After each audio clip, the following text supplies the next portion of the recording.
Halo, Assalamualaikum warahmatullahi wabarakatuh. Selamat datang dan selamat malam kepada Bapak Ibu rekan Nisaka Indonesia Chapter. Terima kasih atas kesempatan dan terima kasih atas partisipasinya telah hadir pada acara Money Talk and Sharing Session kita yang perdana di tahun 2022 ini, yang dimana kita akan menghadirkan seorang praktisi yang sangat profesional, yang dimana akan membawakan materi yaitu data analytics.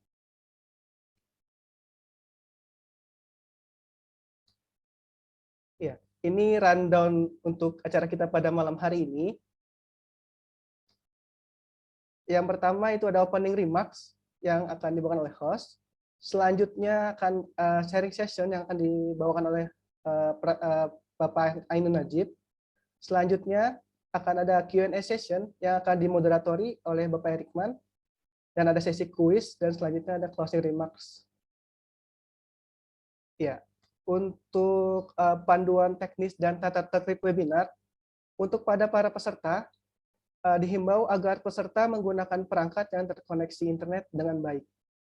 Selanjutnya, username yang dipergunakan peserta saat sesi webinar harus sama dengan nama yang terregistrasi pada saat pertama kali registrasi di Zoom, dengan menggunakan format nama underscore instansi. Meeting ID hanya berlaku bagi satu undangan. Mohon untuk tidak diteruskan pada orang lain untuk kebutuhan CPI nantinya. Peserta dapat menyampaikan pendapat dan gagasan melalui pertanyaan di kolom Q&A yang tersedia di fitur Zoom atau melalui raise hand yang ada di fitur Zoom nantinya akan dimoderatori oleh Bapak Erikman. Untuk e-sertifikat akan dikirimkan H+7 setelah webinar berlangsung. Dan nantinya kita akan ada sesi quiz yang akan menggunakan platform Quizizz yang untuk linknya akan di-share di chat room pada Zoom pada malam hari ini. Untuk narasumber dan moderator kita pada malam hari ini, kita kedatangan seorang praktisi yaitu Bapak Ainun Najib. Beliau merupakan data analytics practitioner yang telah berkecimpung selama lebih dari 8 tahun.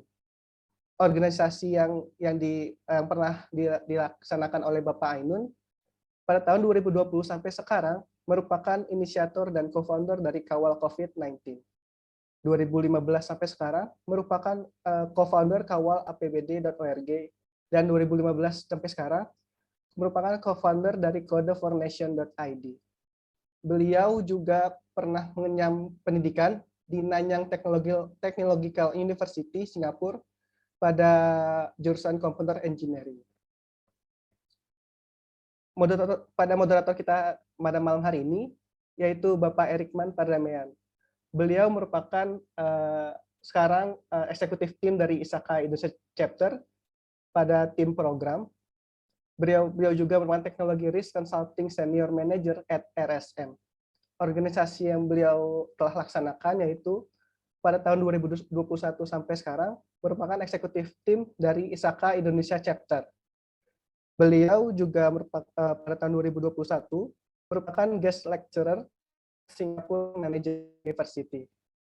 Beliau juga pernah mengenyam pendidikan di BINUS University pada tahun 2004-2009 pada jurusan Information System and Accounting. Tak lupa, ISAKA update kali ini, jangan lupa rekan-rekan member ISAKA untuk melakukan renewal membership dan certification-nya, karena tenggat waktu yaitu pada tanggal 31 Januari 2022. Selanjutnya, ini merupakan Bapak Ibu dapat pindai barcode pada profil ISAKA dan bisa selalu engage dengan ISAKA. Ya, selanjutnya kita masuk ke acara berikutnya. Kali ini saya akan mengundang Bapak Ainun Najib dan Bapak Erikman untuk masuk ke sesi selanjutnya, yaitu sesi sharing session. Kepada Bapak Erikman, kami persilakan. Ya. Oke, terima kasih Pak Oki. Assalamualaikum warahmatullahi wabarakatuh. Salam sejahtera untuk kita semua. Terima kasih kehadiran Bapak Ibu, rekan-rekan member ISAKA ID yang saya hormati. Selamat datang di event pembuka tahun 2022 dari ISAKA Indonesia Chapter. Salam kenal, saya dengan Erik. Dan sebelum memulai, izinkan saya berbagi sedikit background untuk sesi MTS kita pada malam hari ini. Yaitu hampir 2 tahun terakhir, Indonesia dan seluruh dunia dihadapkan dengan situasi pandemi COVID-19 yang nggak hanya berdampak pada kesehatan masyarakat, tapi juga mempengaruhi kondisi perekonomian, pendidikan, dan kehidupan sosial masyarakat. Informasi dan pemberitaan tentang pandemi COVID-19 bersifat sangat global dan masif, termasuk penyebaran informasi dan berita yang bersifat hoax. Sedemikian masif pemberitaan informasi tersebut membuat WHO bahkan sempat menyatakan bahwa telah terjadi pandemik informasi atau infodemik atas isu COVID-19 di dunia. Demikian pula halnya yang terjadi di Indonesia. Oleh karena itu, ISAKA Indonesia Chapter melihat adanya kebutuhan penyelenggaraan sharing session seputar hal tersebut untuk meningkatkan awareness terkait data analitik, khususnya kepada para member ISAKA Indonesia. Kami berinisiatif juga untuk mengundang pembicara yang relevan dengan subjek data analytics ini, khususnya dalam konteks pandemi COVID-19 di Indonesia. Dan saat ini beliau akan berbagi better practice terkait implementasi data analytics, serta berbagi insight kepada kita semua yang relevan dengan konteks pandemi COVID-19 di Indonesia sebagai study case-nya. Karena beliau memang sosok yang berkecimpung di dalamnya gitu lewat inisiatif crowdsourcing yang banyak kita kenal dengan mungkin nama atau brandingnya itu Kawal COVID-19. Kalau di komunitas data analitik atau data science di Indonesia gitu ya, saya nggak perlu lagi memperkenalkan beliau. Begitu juga di komunitas Python, karena beliau tuh bisa dibilang prominent figure lah di sana gitu ya. Dan disebut di awal juga beliau salah satu penggagas Kawal COVID-19, serta penggagas beberapa inisiatif crowdsourcing yang sudah terimplementasi dengan sukses di Indonesia. Saat ini beliau stay di Singapura, handle peran sebagai Head of Analytics, Platform, and Regional Business. Oke, mari kita sapa Pak Ainun Najib. Saya izin panggil dengan Cak Ainun. Siap. Beliau Arek Gresik. Selamat malam waktu bagian Singapura, Cak Ainun. Hope you are doing well there. Ya, alhamdulillah. Assalamualaikum warahmatullahi wabarakatuh. Waalaikumsalam warahmatullahi wabarakatuh. Oke, semoga malam hari ini udah kembali fokus ya, Cak ya. Udah nggak terdistract dengan pemberitaan hari ini. Mengejutkan ya berita hari ini, distraktif banget ya. Iya. Luar biasa, momennya pas banget lagi hari ini kita bikin sesi MTS. Ya, dari kita mewakili ISAKA Indonesia, mengucapkan terima kasih banyak atas kesediaannya Cak Ainun untuk meluangkan waktu di tengah kesibukan untuk berbagi bersama kita. Untuk nanti durasi presentasinya sendiri sekitar 40-45 menit, Cak, dan dilanjut dengan sesi tanya jawab. Oke, untuk mempersingkat waktu, please over to you, Cak Ainun, untuk memulai presentasi. Siap. Terima kasih. Saya sebentar. Oh, ini dia. Oke, kelihatan nggak itu? Sudah, Cak, sudah terlihat. Ya? Sudah. Bismillahirrahmanirrahim. Alhamdulillahirabbil alamin. Assalatu wassalamu ala asyrafil anbiya'i wal mursalin sayyidina wa maulana Muhammadin wa ala alihi washabihi ajmain. Nah, ini sebagai anak NU pembukaannya harus begitu. Apalagi hari ini disebut sebagai anak NU ya. Aduh ya Allah, kejutan betul hari ini. Terima kasih atas kehormatannya teman-teman ISAKA. Saya muncul di sini. Terus terang mengetahui bahwa ISAKA ini komunitas para profesional gitu, tech profesional gitu. Jadi saya itu memeras otak itu kemarin. Ini saya mau sharing tentang apa ini, gila menggarami lautan ini namanya gitu. Jadi terus kebetulan 2 minggu terakhir ini lumayan seru di kantor. Jadi ternyata di jadwal yang direncanakan sebelumnya saya masih belum dapat itu topik yang pas. Jadi saya minta boleh nggak time out dulu gitu. Lagian di kantor juga sedang cukup hektik kemarin. Alhamdulillah beres. Dan ini Harpitnas, jadi saya agak nyantai seharian ini, kecuali distraction tadi berita itu. Besok long weekend, dua hari liburan di sini. Kalau di sini Imlek 2 hari liburnya. Nah, selamat tahun baru juga untuk yang merayakan tahun baru Imlek. Tapi mungkin nggak hadir ya, kalau sekarang harusnya makan bersama ini. Lagi makan, Cak. Maafkan Iya. ini ya, lagi makan bersama kayak maafkan ini gara-gara penundaan saya. Ya, jadi saya mau langsung maksudnya saya mau ngangkat topik yang relevan untuk teman-teman tech professionals ya. Jadi nggak melulu atau bahkan tidak membahas tentang pandemi itu sendiri. Karena in a way kita sebetulnya sudah melalui fase yang terberat dari pandemi. Mudah-mudahan kalaupun ada wave lagi dari Omicron ini di Indonesia, saya cukup yakin tidak akan separah yang terakhir kita lihat Delta ya, wabah Delta bulan Juni tahun lalu. Jadi insya Allah ini udah the worst, we have seen the worst. Sekarang waktunya baru sekarang waktunya untuk hidup bersama COVID. Kalau 2020 dulu ada yang bilang hidup bersama COVID itu wah kayak gegabah banget itu. Tanpa menyebut siapa beliau-beliau itu. Tapi kalau 2022 ya memang secara umum sudah tergantung kepada kita sendiri masing-masing mau atau tidak mengambil vaksinasi yang sudah disediakan, terutama kalau sekarang udah di titik booster ya, mau atau tidak mengambil booster. Dan saya gembira sekali di Indonesia kebijakannya itu mix. Nah itu benar, itu benar banget. Saya di sini juga mix Pfizer terus boosternya saya ambil Moderna, langsung geletak. Kalau Moderna langsung tepar ya 3 hari. Anyway, so saya mau bahas tentang analytics for tech professionals. Before I start, saya mau ini deh a bit of change of plan teman-teman tadi. Ada satu pertanyaan saya mau tahu, what do you expect to learn? Gitu. Jadi mungkin bisa dibuka ke menti.com atau langsung ini bit.ly/Ainun Isaca, itu saya udah direct langsung ke menti.com-nya. Bisa juga scan QR code-nya ini. Nah, teman-teman kalau boleh mengisi pertanyaan di situ. Sederhana aja sih. What do you expect to learn today? Mungkin saya taruh di chat. Oh ya, udah ditulis di chat juga ya. Oke. Ya. Nah ini, sip.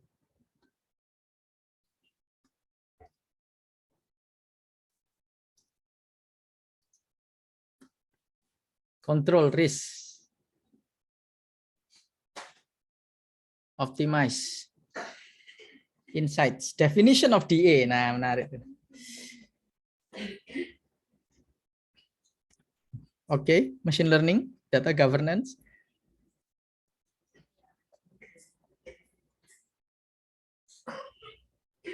Oke, 14 orang sudah input. Mungkin kita tunggu sampai sekitar 50 kali ya yang hadir. Udah 80 yang hadir. Jadi mungkin ya sekitar 50, 60 itu mungkin. Ya. Why data initiative fail? Berat-berat ya. Failure.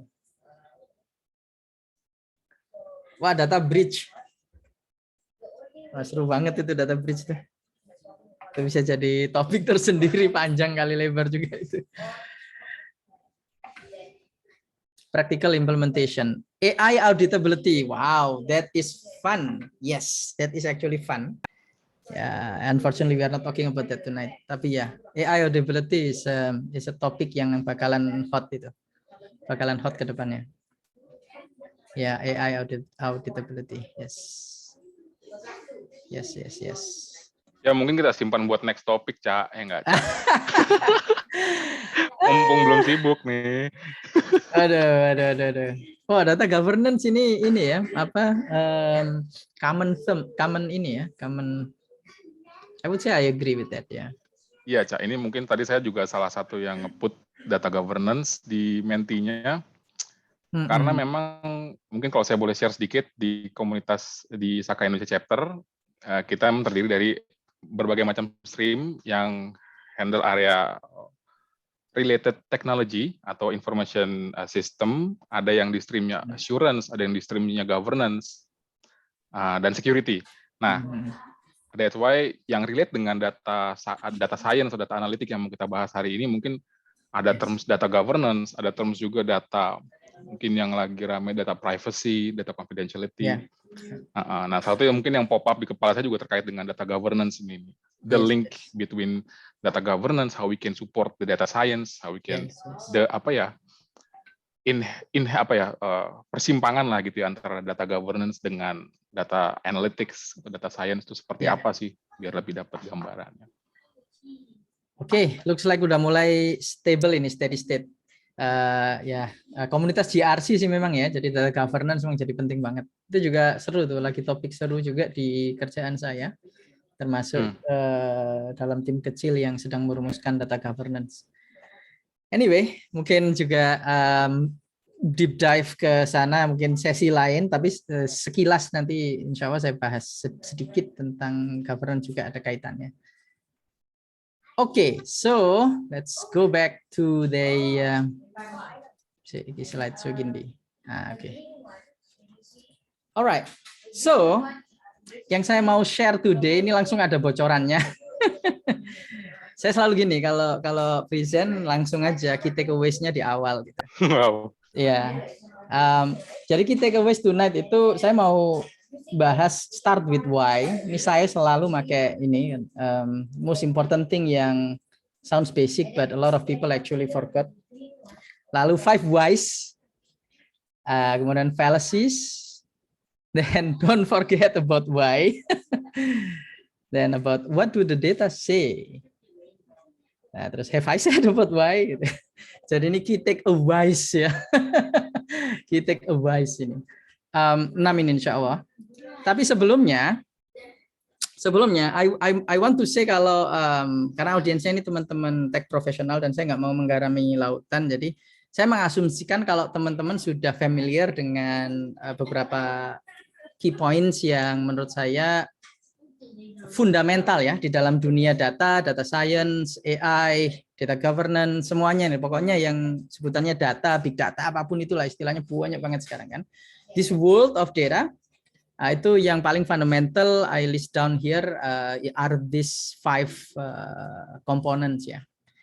Yang pertama piramida, data menjadi information, menjadi knowledge, menjadi wisdom. Terus data life cycle ini teman-teman GRC pasti hafal banget ini kalau megang data governance. Mulainya itu dari data life cycle gitu. Karena what you are governing itu ya mulai dari lahirnya sampai matinya gitu. Dari collection and creation sampai terakhir destruction of the data. Nah, kan seru ya. Jadi kayak misalnya the rights to be forgotten atau personal data protection, retention law juga misalnya kalau di Malaysia tuh 7 tahun kalau nggak salah, Singapura 5 tahun. Nggak tahu di Indonesia udah ada belum itu hukumnya tuh. Bahwa perusahaan tidak boleh memegang sensitive personal information lebih dari 5 tahun atau 7 tahun tergantung negaranya. Nggak tahu di Indonesia saya belum paham aturannya. Dan analytics versus AI ini sekalian juga tadi membahas, ada yang nanya tentang definition kan. Ini kayaknya most frequently discussed gitu kalau saya bahas audiensnya apapun gitu ya. Ini definitions itu penting untuk dibahas juga biar enggak bingung apa sih data science, apa itu machine learning, apa bedanya dengan AI, apalagi bedanya dengan data analytics gitu dan seterusnya. Lalu ada namanya OODA loop, OODA loop. Ini observe, orient, decide, act. Muter lagi, balik. Ini juga esensi dari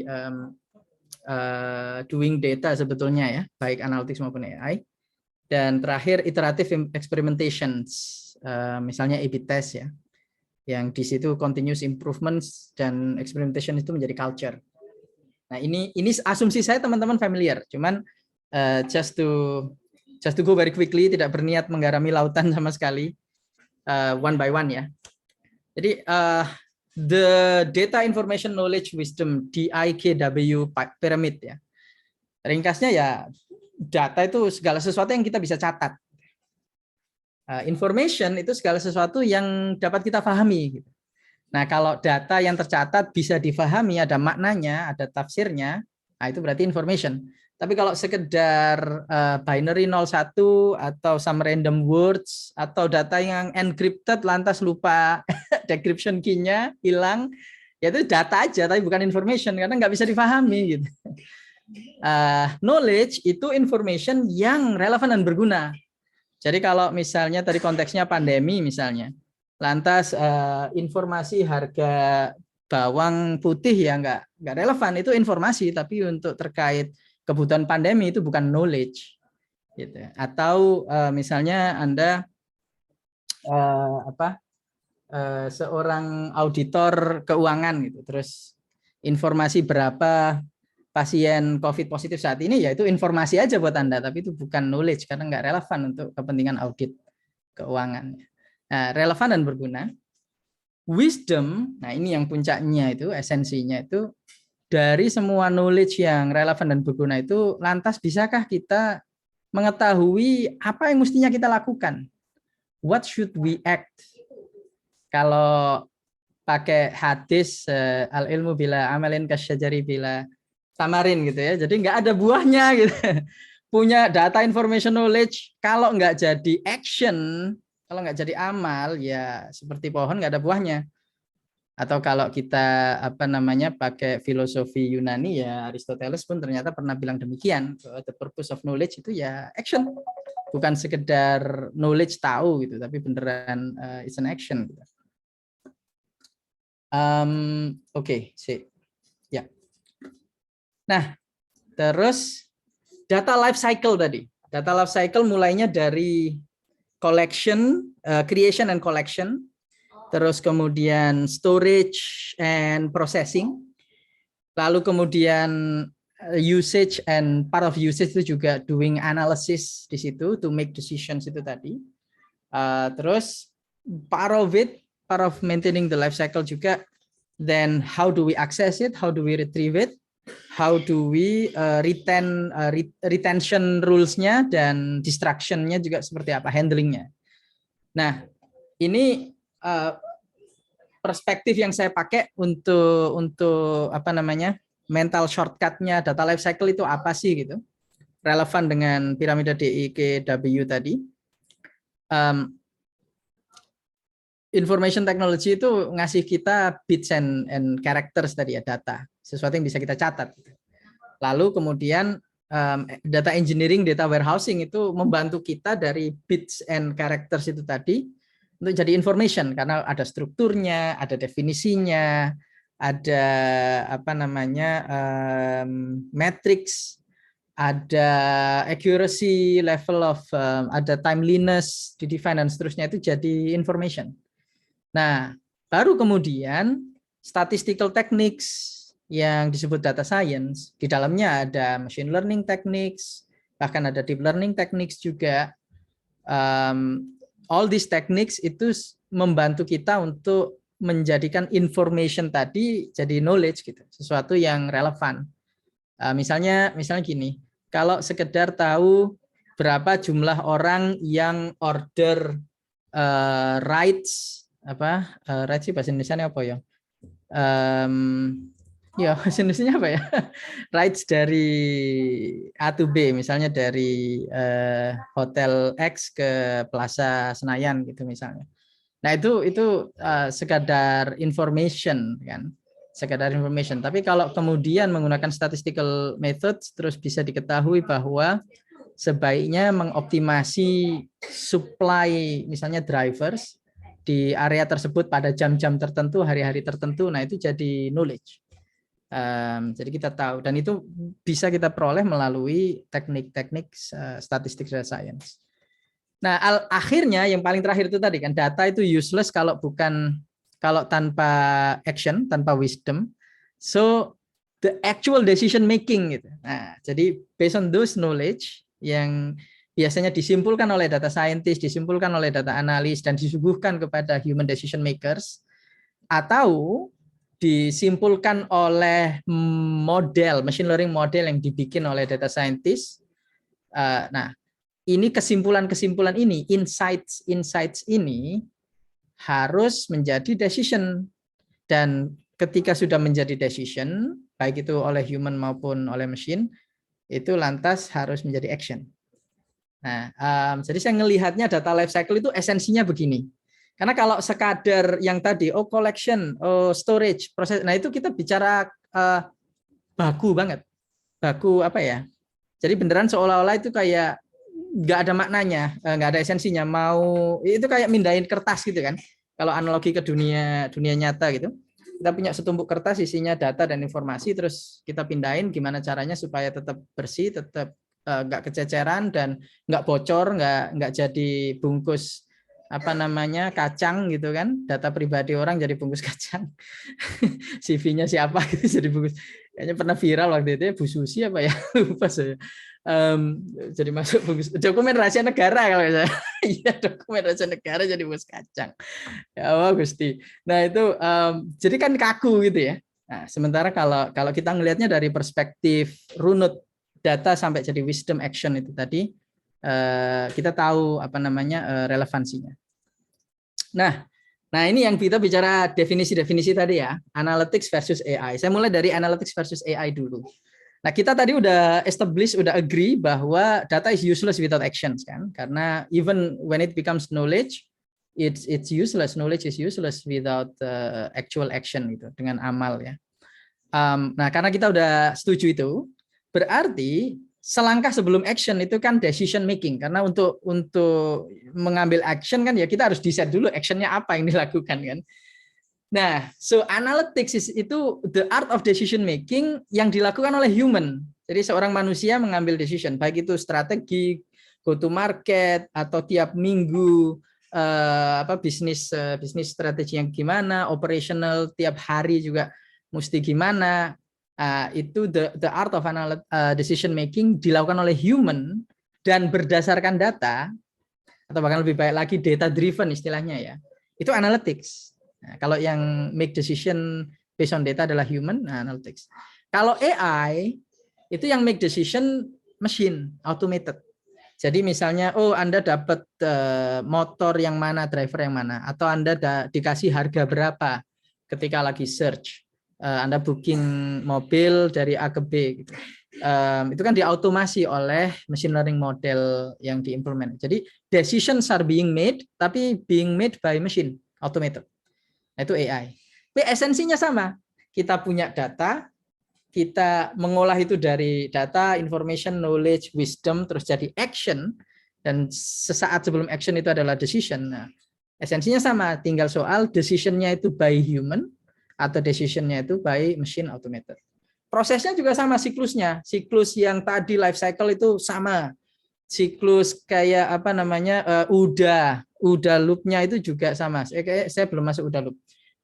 Siklus misalnya data training, data testing, terus kemudian model, terus di measure lagi, terus dimonitor, terus di train lagi dan seterusnya itu sama juga. Cuma bedanya oleh manusia atau automated. Atau AI-nya automated tapi trainingnya oleh manusia juga most common practice juga. Nah, so itu dua istilah ini jadi clear ya. Sebenarnya dua istilah ini yang paling penting. Yang lainnya nggak penting soalnya. Yang lainnya itu nggak penting, bukan nggak penting ya. Nggak terutama data science ya, istilah data scientist itu. Itu sebetulnya istilah nggak jelas definisinya. Kenapa? Karena data scientist itu sebetulnya clickbait. Nah, ini yang menciptakan istilah data scientist itu namanya DJ Patil. Nama orangnya DJ Patil, dia bukan DJ. Dia orang pertama yang menjadi Chief Data Officer-nya United States of America, the government. Jadi government Amerika itu punya Chief Data Officer, kalau nggak salah zamannya Obama pertama kali dibikin, dan Obama juga sebenarnya bikin ini ya, di zamannya Obama dia bikin kayak government startup gitu. Sampai ada TED videonya juga kalau nggak salah. Jadi kayak bikin startup di dalam government untuk membenahi e-gov gampangannya di US itu berapa tahun lalu. Nah itu perlu juga di Indonesia. Kalau di Singapura namanya GovTech. Nah di Indonesia sepertinya udah mulai ada ya di Kemendikbud, Mas Nadiem, Mas Menteri itu. Dia tadinya bernama Wartech, terus sekarang jadi nama resminya kalau nggak salah GovTech Edu. Jadi baguslah GovTech juga namanya, nyontek Singapura ya GovTech. Tapi edu gitu karena fokus di education. Tapi kayaknya mudah-mudahan mereka akan merambah ke semua e-gov yang lain juga. Misalnya anak perusahaan Telkom sekarang strukturnya, dan ada Fajrin juga kan, Fajrin Bukalapak, anak tech juga yang sekarang jadi direktur di sana. Jadi mudah-mudahan masa depan e-gov di Indonesia itu akan lebih baik dengan di tangannya teman-teman ini. So anyway, DJ Patil ini bikin dialah yang bikin istilah data scientist pertama kali, dan asal usulnya kenapa? Karena dia itu mau nge-hire orang yang bisa melakukan analisa data menggunakan statistical techniques tapi dengan coding gitu. Jadi dia tuh mencari orang yang punya 3, ya itu yang populer di Venn diagram 3 irisan itu ya. Kemampuan analytics, kemampuan statistik, kemampuan coding, dan kemampuan bisnis konteks atau domain knowledge gitu. Nah, itu dia mau nyari orang seperti itu. Cuman istilahnya waktu itu belum ada. Jadi dia nyoba data analis. Nah, data analis kan dari dulu dan mungkin sampai sekarang masih identik dengan reporting aja gitu. Terus dia nyoba macam-macam. Akhirnya dia nyoba bikin baru data scientist gitu. Nah, data scientist ternyata yang paling banyak diklik itu gitu. Nah, dia waktu itu kerja di LinkedIn soalnya. Jadi dia tahu tuh datanya, orang ngeklik lowongan pekerjaannya kan dia tahu. Jadi menggunakan teknik data science juga, menggunakan A/B test, experimentation, dia jadi tahu bahwa istilah data scientist itu yang paling mengundang talenta. Soal hasil, data scientist is nothing but clickbait actually. So tidak perlu berbangga-bangga yang mungkin atau tidak perlu terlalu terpesona dengan job title data scientist ya. Nah, kalau pertanyaannya adalah role, definisi role yang di dunia data, jadi ada data scientist, ada analytics, ada AI, ada ML. Yang saya temukan paling bagus itu ini Spektrum dari Indeed, postingan mereka bisa di Google ya. Postingannya judulnya There is no such thing as data scientist. Jadi postingannya aja udah kontroversial itu. Kalau saya cuma bilang data scientist is clickbait, kalau dia bilang nggak ada, data scientist itu nggak ada. Yang ada ini gitu. Yang ada adalah spektrum. Ada yang dari paling kiri itu fokusnya ke data pipeline. Jadi yang fokus ke data menjadi information tadi. Gitu. Yang penting kertas-kertasnya, yang penting data-datanya itu selamat, utuh, lengkap, timely, aman. Nah, itu di spektrum kiri. Jadi mau maknanya apa, relevan atau enggak, isinya apa, is it garbage or not, nggak peduli. Ya kan seperti itu kan. Jadi analogi saya itu kayak kalau itu dapur, kalau itu kitchen ya, yang paling awal itu ya yang supply logistik gitu, yang bawa bahan-bahan makanannya ke dalam dapurnya gitu. Nah itu kan ibaratnya di dalam kotak-kotak box ketutup dibawa masuk gitu, yang penting tepat waktu gitu kan. Nggak busuk, nggak apa gitu. Isinya apa nggak peduli, isinya sesuai dengan menu hari ini nggak peduli. Pokoknya ditugaskan bahwa box ini lengkap, nggak ada yang hilang, nggak ada yang nyuri, dan nggak busuk, nggak rusak di tengah jalan, wis sukses. Nah, itu spektrum kiri. Lalu kemudian mulailah ada yang memberikan makna di situ, memberikan struktur. Disitulah ada KPI reporting misalnya. Itu fokus ke struktur, itu masih di levelnya information tadi. Begitu masuk ke deskriptif, masuk ke diagnostik, bahkan masuk ke prediktif. Nah, itulah information menjadi knowledge tadi. Dan ini perannya biasanya dilakukan oleh seorang BI analyst, yang paling kiri ujungnya BI ya, business intelligence, terus kemudian ke scientist, so-called product analyst atau product scientist. Kalau di Grab istilahnya product analyst. Ya kesebut ya merek. Terus kemudian kalau predictive modeling, nah itu biasanya disebut data scientist, termasuk di tempat kami kita sebutnya data scientist analytics gitu. Nah terus terakhir machine learning yang sebetulnya AI tadi. Jadi kalau sampai perlu dideploy ke production gitu. Walaupun sebetulnya di sini yang mungkin agak keliru dikit ya, machine learning itu sebetulnya teknik, karena seorang data analis atau data scientist analytics itu juga menggunakan machine learning techniques untuk come to a knowledge and wisdom buat human decision maker to make. Ya, nah ini diagramnya ini yang di atas ini. Jadi machine learning itu juga bagian dari data science. Tapi tidak semua machine learning itu data science dan tidak semua data science itu machine learning. Ya. Oke, cool.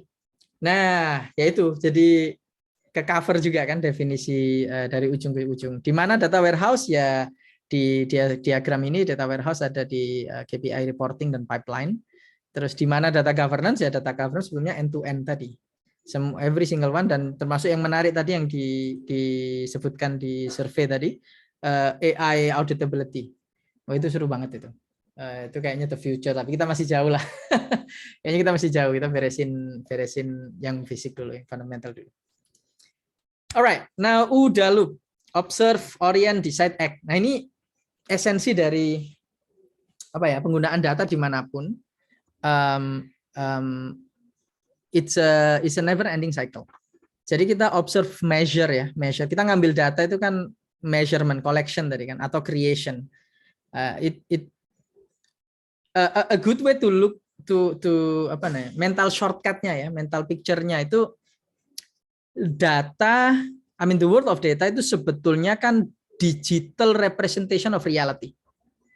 Jadi kayak digital twin-nya reality gitu. Kalau Palantir dia memperkenalkan istilah digital twin untuk perusahaan kan. Imagine kalau perusahaan Anda bisa semuanya terdata lengkap, apapun semua yang terjadi di perusahaan itu ada digital copy-nya, ada digital twin-nya gitu. Nah, then you have everything you need to make a decision kan. Nah, tapi at the end of the day data itu sebetulnya representation of reality. Jadi kayak misalnya konteks pandemi gitu ya. Kalau pertanyaannya sebetulnya situasi kita gawat atau enggak sih gitu. Nah, itu gimana kita bisa tahu, itu kan berarti representation of reality-nya bagaimana datanya. Misalnya dilihat dari kapasitas rumah sakit BOR, bed occupancy ratio, atau bisa juga dilihat dari jumlah kasus positif, atau bisa dilihat dari jumlah yang sampai meninggal misalnya, atau sampai ya jumlah yang mendapatkan apa jenenge harus mendapatkan perawatan ICU atau oksigen, atau kalau yang sekarang seberapa banyak yang sudah divaksinasi. Karena kalau sudah divaksinasi ya berarti sebetulnya sudah perlindungannya udah maksimal. Jadi in a way udah tidak perlu begitu mengkhawatirkan tentang terkena penyakitnya ya. Walaupun masih ada kemungkinan kecil bahwa sangat kecil bahwa meskipun sudah tervaksinasi tapi masih tetap harus dirawat misalnya. Tapi itu juga bisa menjadi pengukuran kan. But the point is data, information, knowledge itu tadi at the end of the day kita mau merepresentasikan reality. Itulah observe. We observe the reality. Kita di mana sekarang, kita menuju kemana, dan kita mau dibawa kemana gitu. We observe the reality. Dari observation itu kita bisa orient ourselves. We observe that we are going down, then we need to move up. We observe that we are going too much to the left, we need to move to the right. Nah, dari observe kita tahu orientnya kemana, next step-nya apa, then make a decision. How do we actually move there? Kita tahu nih arah tujuannya kemana, then how exactly are we going to move there? Once decision is made, again, tanpa action everything is useless, so harus act. Harus ada action. Begitu sudah action, ada dampaknya lagi kan. We create an action. Jadi data as a representation of reality, menghasilkan wisdom, terus action untuk do something in the reality itself. Terus dari action kita itu ya terjadi dampak gitu. Dan kita harus observe lagi dampak itu, terus muter aja terus gitu. Nah, sehingga kita bisa improve. Alhasil muter, tapi kita muternya mudah-mudahan ke atas gitu, spiraling upwards, bukan malah spiraling downwards kan, idiomnya. So seperti itu. So this applies to both analytics and AI. Kalau analytics mungkin agak manual, jadi di weekly planning, di monthly strategy, di go to meeting, quarterly business review, annual quarterly earning calls, annual strategy and direction. Nah, itu analytics karena human decision maker kan. Nah, kalau AI sama juga karena AI deploy model, bikin model, deploy model nggak selesai karena harus dimonitor terus. Nanti kalau menyeleweng gimana? Ya itu tadi yang AI auditability itu kan. You need to measure gitu. Terus measure-nya pakai apa? Karena AI itu biasanya black box kan. You can't really measure what is happening. Kenapa the AI made that decision itu biasanya nggak bisa di trace back. Kenapa let's say kalau loan gitu ya, loan request-nya ini ditolak, loan request-nya ini diterima. Atau kenapa kok orang ini mendapat passenger yang ini gitu. Terus nanti kalau ada apa-apa down the line repot gitu kan. Nah, so ya seperti itu. So itu pun harus diobserv lagi, terus diulang lagi, di training lagi datanya, mungkin ada data baru, ada data points yang baru juga, atau modelnya, tekniknya diperbaiki dengan yang lebih baik, diimprove lagi, dan seterusnya. Seperti misalnya terjadi di YouTube ya. YouTube itu sempat kontroversial karena mereka berhasil meningkatkan performa relevansi kontennya yang bikin orang mau nonton lebih lama, cuman 1%. Tapi karena skalanya YouTube besar sekali, itu massive itu. Millions of dollars improvement dari sisi bottom line. Massive, untung besar. Tapi apa konsekuensinya? Ternyata harga di balik 1% of improvement itu menjadi radicalization gitu. Jadi polarisasi dan radikalisasi jadi sangat mudah terjadi di YouTube. Dan bahkan spillover effect-nya juga kayak anak-anak itu sering terjerumus nonton video yang tidak seharusnya ditonton anak-anak. Karena algoritmanya yang saking mengerucut itu gitu. Seperti itu. So ya, saya kurang tahu juga akhirnya diperbaiki atau enggak, tapi there had been a very long debate about it, dan mereka mengakui lah setidaknya bahwa memang algoritmanya itu memberikan keuntungan mereka 1% lebih baik, tapi konsekuensinya YouTube menjadi platform yang mempolarisasi dan meradikalisasi orang. Ya, so itu makanya perlu diaudit tadi dan diperbaiki lagi. It's part of the OODA loop. Now, finally, right, the fundamental atau bukan nuansa yang harus ada, dan ini lebih ke non teknis, tapi ya teknis juga sebetulnya sih ya, di sebuah organisasi perusahaan yang mau data driven, mau menggunakan data baik itu untuk analytics maupun AI, itu penting adanya culture experimentations. Maksudnya apa? Jadi karena there is never straightforward answer kan, there is no silver bullet. Alhasil the best way to do things is to iterate, to just continuously improve. Karena definitely we make mistakes, definitely kita salah. So how then do we based on data can improve? The best way is through experimentation. Jadi iteratif, terus berdasarkan data, misalnya A/B test, control variation yang standar ya, mengambil inspirasi dari medical test sebetulnya itu randomized control test kan.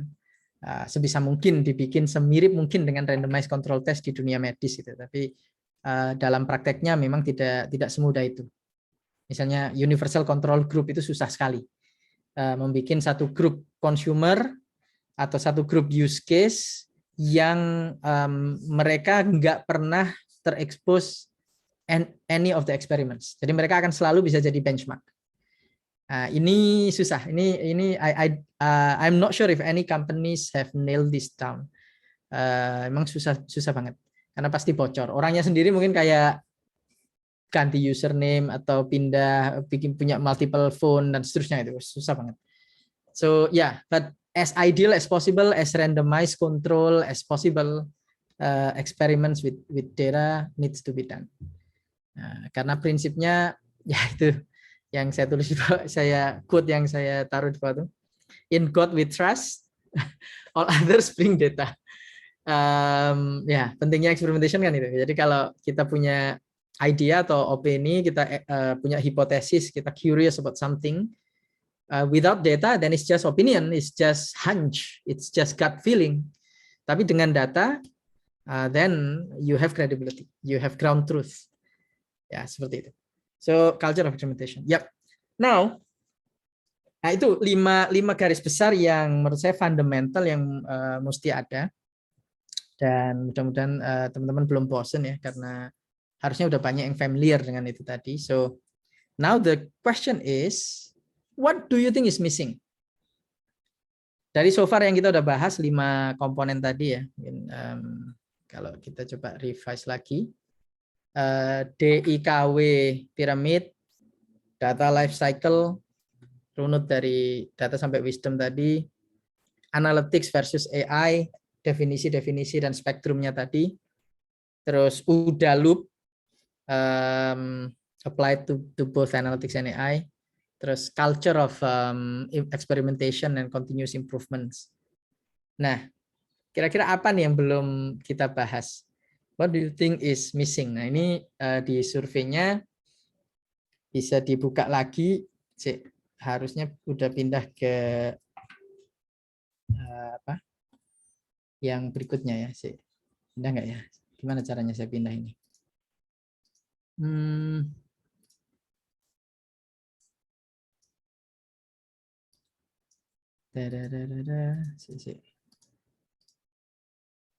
Apa caranya ya?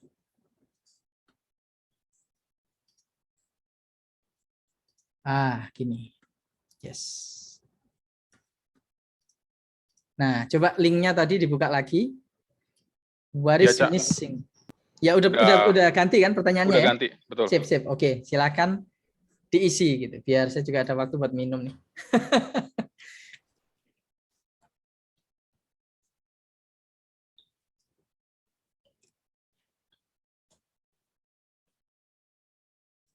Ke bit.ly yang sama, bit.ly/Ainun Isaka.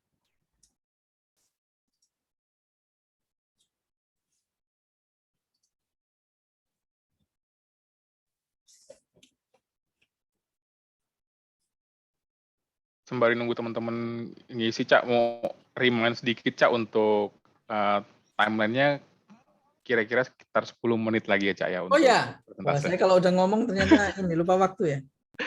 Padahal niatnya tadi itu sekilas doang itu ya. Yang 5 pertama tuh. Ya wes, nggak apa-apa. Simple application of DA. Use case, how to govern, when to implement, who to manage. Menarik juga ini. Ya, banyak iya, baca ini saya jadi nyadar juga banyak sekali sebetulnya topik yang bisa dibahas. Ya. Kayak who to manage itu organization design. Itu organization design juga very interesting topic in the world of data. Karena different talents are required. It's a teamwork lah. Jadi perlu kiper, perlu back, perlu gelandang, perlu penyerang. Perlu wasit juga gitu kan. JRC ini kan tim wasit ini. Hakim garis biar tahu siapa yang offside gitu kan. Ya, governance betul. Sebenarnya bisa membahas lebih detail tentang governance juga. Wah, deep learning. Nah, deep learning ini apa ya? Overrated, I guess. I would say. Deep learning itu overrated. Ya. Yeah, actually overrated.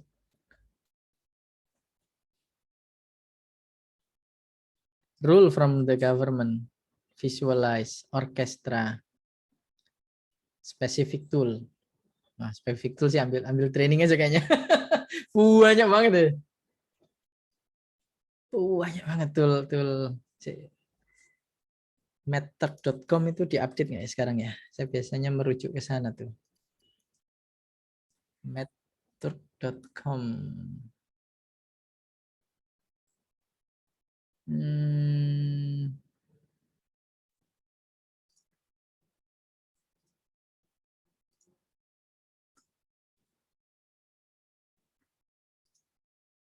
Oh iya, ada nih. Di update 2021.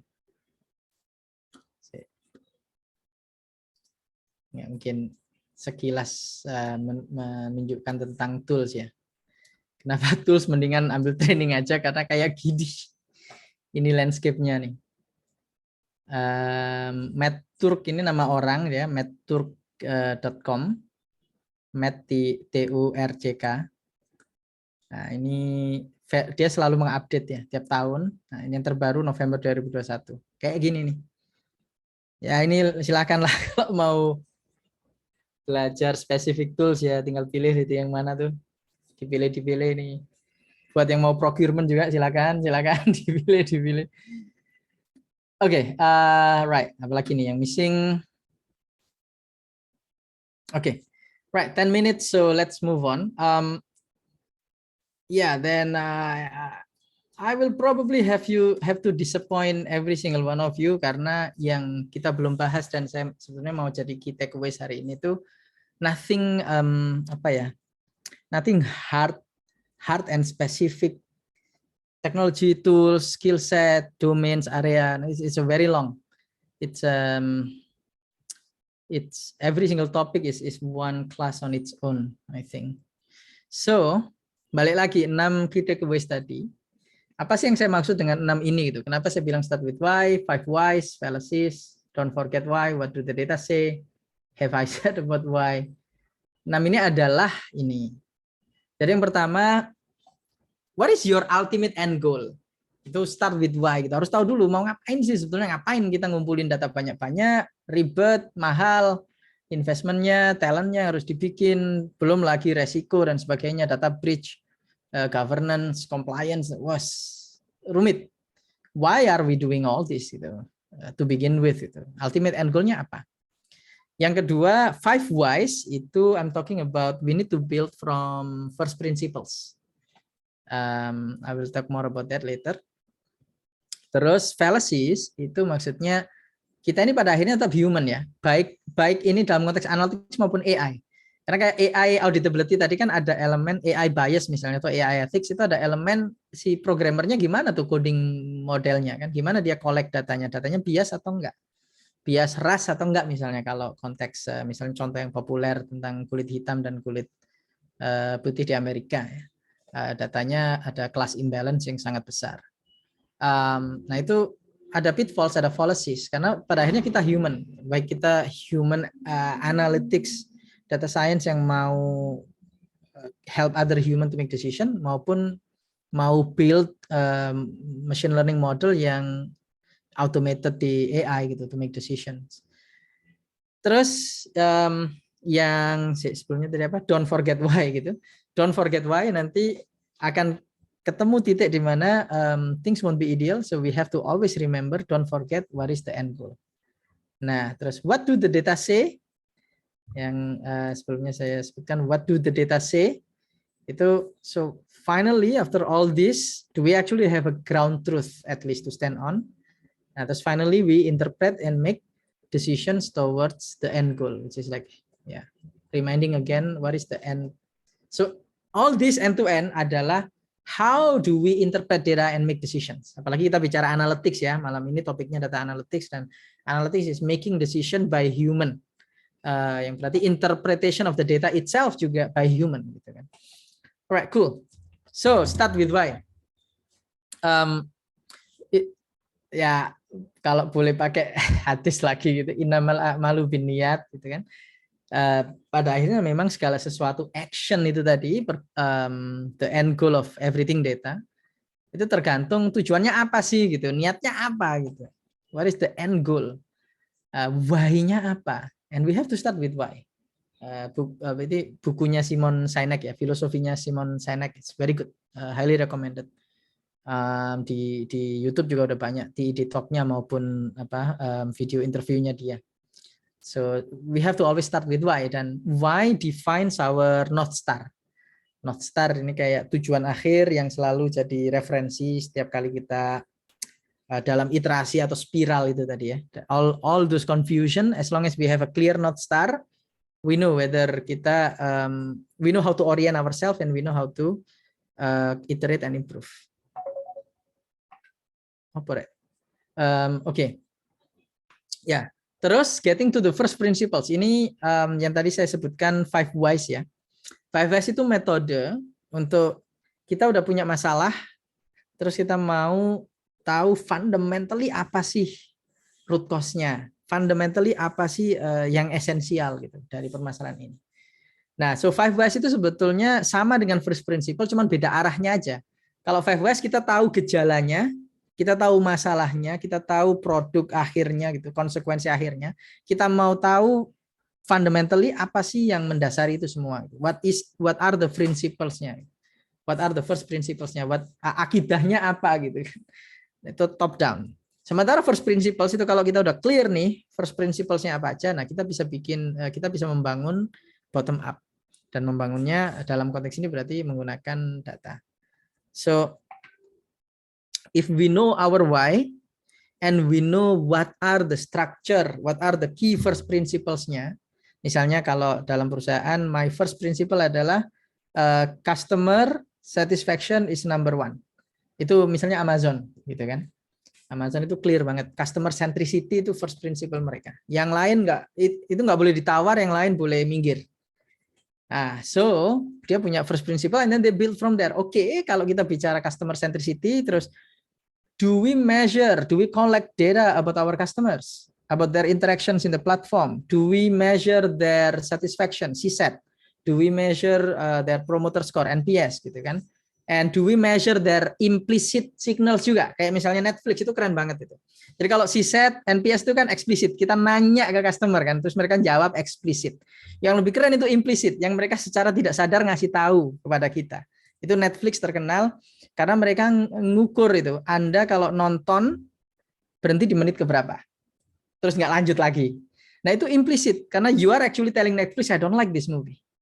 Dan berdasarkan itu lantas they create recommendation engine gitu. So itu lebih powerful lagi. So anyway, the point is kalau first principles-nya clear, dalam hal ini misalnya salah satu contohnya itu customer centricity, then you know what data to collect, what to observe, you know what to measure. Then you can build from ground up. Building from first principles. Nah, ketika kita udah punya datanya, kita udah tahu ini mau ngapain, then we actually do all those processing and analysis kan. We do all those modeling, we do all those descriptive, predictive analysis. Nah, disitulah kita harus hati-hati nih. Fallacies-nya apa, jebakan-jebakannya apa. Yang paling pertama, paling bahaya itu confirmation bias. Itu paling berbahaya dan semua manusia pasti punya confirmation bias ini. Kita harus akui aja. We are human. We are human. Apa itu confirmation bias? Confirmation bias itu kita sebetulnya udah kayak punya dugaan, udah punya preference, udah punya harapan, hopium, udah punya harapan tertentu gitu. Terus kita pengennya realitanya itu ngikut kita. Wah, jadi ketika sebetulnya dunia nyata atau realita, data, fakta itu tidak sesuai, kita itu kayak nggak mau lihat. Ya, kita selektif jadinya, kita milih. Nah, itu confirmation bias. Alasan kalau kayak gitu ya nggak ada gunanya data, karena data tidak membawa Anda ke ground truth, tidak membawa Anda ke building from first principles itu tadi. Anda melenakan diri Anda sendiri sebetulnya. Terus satu lagi yang paling bahaya atau sering jadi masalah pitfall itu anecdotal evidence lah ya. Itu sering itu. Dan ya di tempat saya bekerja juga nggak jarang terjadi, misalnya bos besar ini. You know, when I say bos besar kan cuma ada satu ya bos besarnya itu. Terus tiba-tiba bilang kayak, loh teman saya kemarin ngalamin gini. Gitu. Kenapa nggak bisa diperbaiki? Nah, misalnya gitu kan. Itu kan anekdotal gitu. Padahal sebetulnya kalau dilihat dari sisi data, dilihat dari tren, statistiknya, sebetulnya persepsi itu salah. Itu cuman kebetulan aja misalnya. Nah itu dijawabnya dengan data, tapi dengan sopan dan santun. Ya itu seru lah, lucu-lucu itu jadi bahasan itu. Tapi bos besar kita paham pada akhirnya juga paham kalau itu anekdotal, terus kemudian jadi lebih data driven dan seterusnya gitu. Terus pitfall yang bahaya lagi itu false cause. Jadi kita mengira A menyebabkan B padahal enggak. Ini populer banget kalau di dunia data, sampai ada gium correlation isn't causation. Nah, terus yang terakhir Texas sharpshooter, ini bahaya banget ini. Ini yang jangan-jangan terjadi di penanganan pandemi di Indonesia. Saya tadi mau ngambil contoh-contoh buat ini nggak deh. Nggak deh, nanti tayang di YouTube. So Texas sharpshooter itu logical fallacy ketika sebenarnya kita sudah pengennya kesimpulannya begini gitu. Jadi Texas sharpshooter itu kayak sharpshooting ya, maksudnya penembak jitu ya. Penembak jitu tapi sudah kayak diatur gitu loh. Ya, memang jadi nembak dulu jeder gitu, terus baru kemudian digambar gitu loh. Ibaratnya begitu. Nembak dulu jeder kena di mana baru digambar. Oh iya ini kena sasaran gitu. Jadi udah tahu pengennya mau bilang apa, misalnya mau bilang bahwa penanganan pandemi di Indonesia itu bagus gitu. Akhirnya apa? Milihlah data yang diambil angka kasus. Diambilnya angka kasus per populasi, per million population. Terus diambilnya milih-milih. negaranya Thailand, Malaysia, India, apa itu? Singapura juga, karena Singapura ngetes semuanya ya, dan populasinya kecil gitu. Jadi kalau kalau angka positif yang memang sengaja dibanyakin dibagi populasi yang kecil, jadi tinggi banget kan. Nah, ditunjukin lah itu. Terus dibilang karena membandingkan dengan India dan berbagai macam negara lain, alhasil dibilang terbaik di Asia gitu. Jadi udah punya tujuannya tuh, mau bilang penanganan pandemi terbaik di Asia. Caranya apa? Milih-milih datanya, cherry picking. Padahal sebetulnya kalau mau bicara terbaik di Asia ya nuwun sewu dulu dong sama negara terbesar di Asia kan. Actually negara terbesar di dunia juga kan, China. Dan China itu sangat-sangat terkendali kasusnya.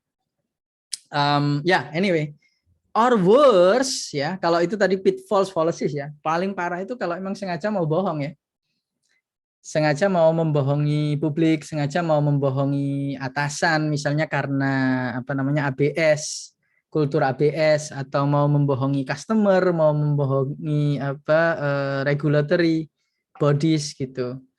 Nah ini yang bahaya sebenarnya, tapi ya that's the reality. A lot of companies and organizations are doing this. A lot of even governments are also doing this ya. Politicians usually kan.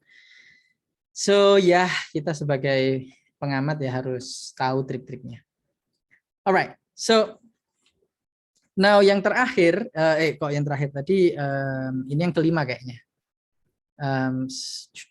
Yang ini kayaknya things won't be ideal, yes. So things won't be ideal. Nah, nggak mungkin ideal. Let's face it, it's never ideal. Either Anda itu nggak punya cukup data, nggak punya cukup waktu, nggak punya cukup teknik gitu, atau bahkan kebanyakan gitu, bisa juga gitu.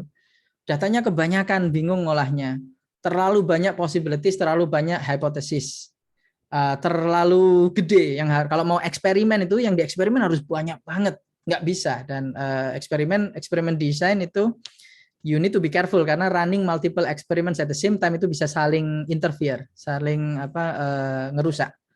Nah seperti itu. Jadi too large of space. Jadi pasti nggak ideal gitu. Mau too less maupun too much itu pasti nggak ideal. So avoid it. Jangan ada paralisis, sampai ada istilahnya tuh analisis paralysis. Jangan buntu gitu. Just do it. Just do it. Ini sampai komik XKCD juga bikin lucu banget ini. Choosing between strategy A and B ternyata lebih lama mikir dan analisa untuk kita mau yang mana nih. Just do it aja beres gitu, cukup untuk ngerjain dua-duanya gitu. Terus di compare. Nah, so setelah do all those tadi ya, hopefully finally you can actually know the facts. Jadi tahu betul data yang relevant knowledge wisdomnya tadi itu udah tahu betul, udah difilter betul. So you know the truth. However bitter it is. Kayak misalnya kalau penanganan pandemi, tahu kalau we have problem. Tahu kalau ada resiko kenaikan wabah misalnya gitu. Sepahit apapun itu ya harus diterima dong fakta. Jangan menipu diri sendiri kan gampangannya. So once we know the truth, then we have what we call as ground truth gitu kan. Jadi kita berdiri di atas itu dan kita mulai membangun keputusan, membangun wisdom di atas itu. Kalau enggak, yo ngawang. Nah, so once you are ready to make that decision, you have the ground truth to stand on, and you are ready to make the decision, then just do it. Karena it's time to act. Don't waste time, just do it. Move fast and break things. Terus iterate itu tadi, continuously improve. There is no perfect decisions kan. There's only good decisions, yaitu decision yang berdasarkan data dan fakta.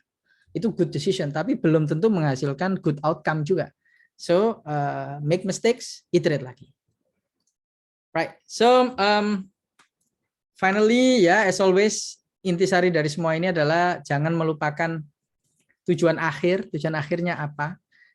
In any life cycle stage of data, in any project phase related with data, in any role you are in, selama nggak lupa why-nya gitu, tujuan menggunakan data atau tujuan what is your raison d'être gitu kan, tujuannya apa sih gitu. Selama nggak lupa itu, then you should be fine.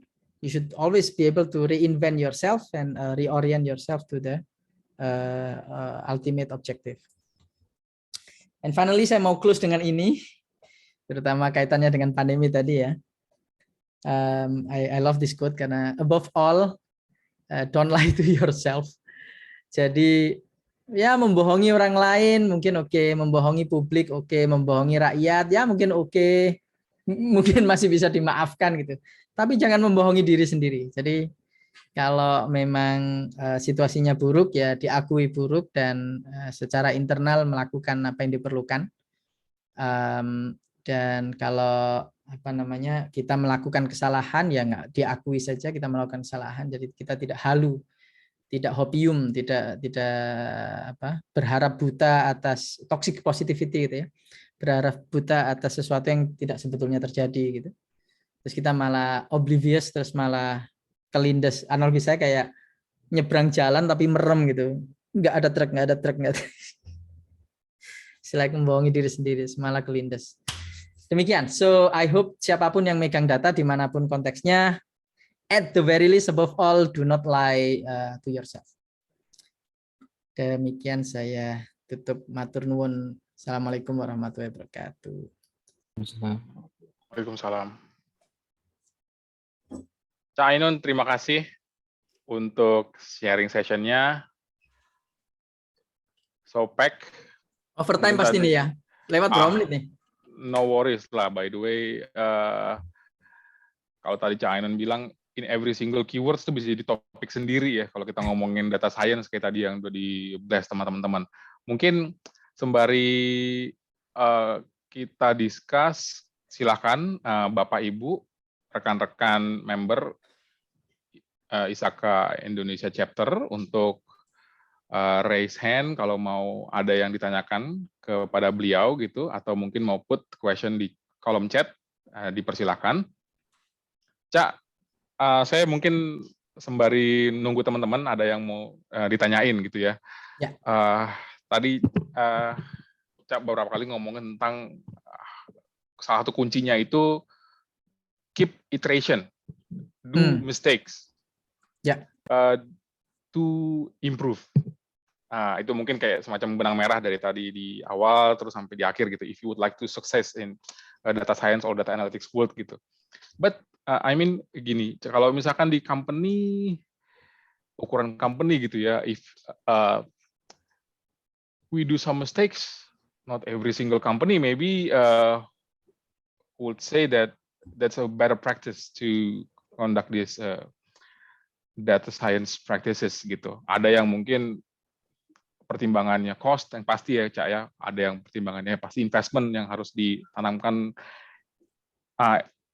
Yang pengen saya tanyain, apakah hal itu applicable gitu Cak untuk dilakukan di company secara umum gitu ya, either mungkin contohnya di tempat di Singapura atau mungkin di tempat lain yang mungkin Cak punya experience gitu. What do you think about that, Cak Ainun? Ya, nah ini makanya pentingnya keywordnya adalah culture di sini. Jadi it has to become culture. Jadi sebetulnya justru harus di the whole company itself, dari top down, terutama top down. Kalau culture itu biasanya mesti top down sih memang.